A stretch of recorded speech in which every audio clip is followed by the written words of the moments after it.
Maganda ako. Magandang araw. Yun nga mga mare, for today's video. Kaya na, dito na kami sa SM. Hawak ka sa akin. Ito nga pala mga kumare, ay ganap pa nung nakaraang araw. Pumunta nga pala kami sa SM. At yun nga mga kumare, ito kasama ko na naman si Bibi. At ito nga pala mga kumare, sinamahan ko lang naman pala ang aking tutoy. May ganap kasi dito para sa school nila. At dito nga pala sa SM, ginanap ang dental check-up nila. Abay nung araw kami ay sa school lamang. At ito naman mga kumare, ang anak ko naman ay tanong ng tanong nasa bahay pa lamang. Ano daw ba ang gagawin doon?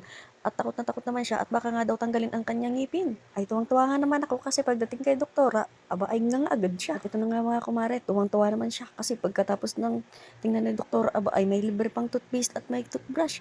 At dito naman mga kumare naglagay dyan ng fluoride. Tuwang-tuwa nga naman ako kasi yung ibang bata umiiyak at aba ay siya tuwang-tuwa. Tapos sabi niya. Tingin daw, tingin daw.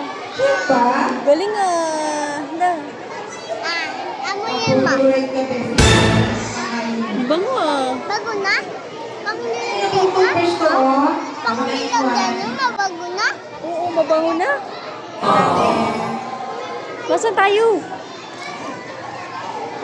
Saan? Saan? Saan? At dito mga kumare ay nag-aakit na sa kidzona. Ano yung bag mo?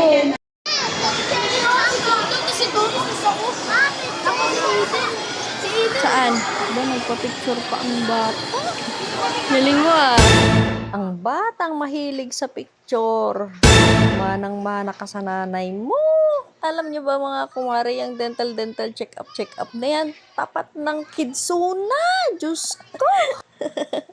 Mapapagastos na naman si Polo. Eh dito nga mga kumare, uwi na din ako kaya sa Tom's World ko dinala.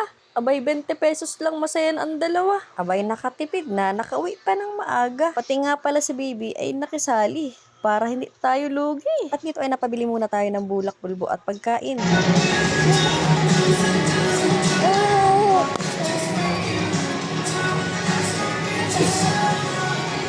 Ay naku, kanino ba nagmana to? Makarinig lang ng tugtog ay sayaw agad. Ito na nga mga kumare, kung kanina ay nagpahatid kami, ngayon naman ay nagsakay kami, nag-commute kami. At pagkababa namin sa minibus, ay naglakad kami. Nga, malapit na nga kami dito sa bahay. At pagdating namin sa bahay, sinalubong agad kami ni ate. Thank you for watching.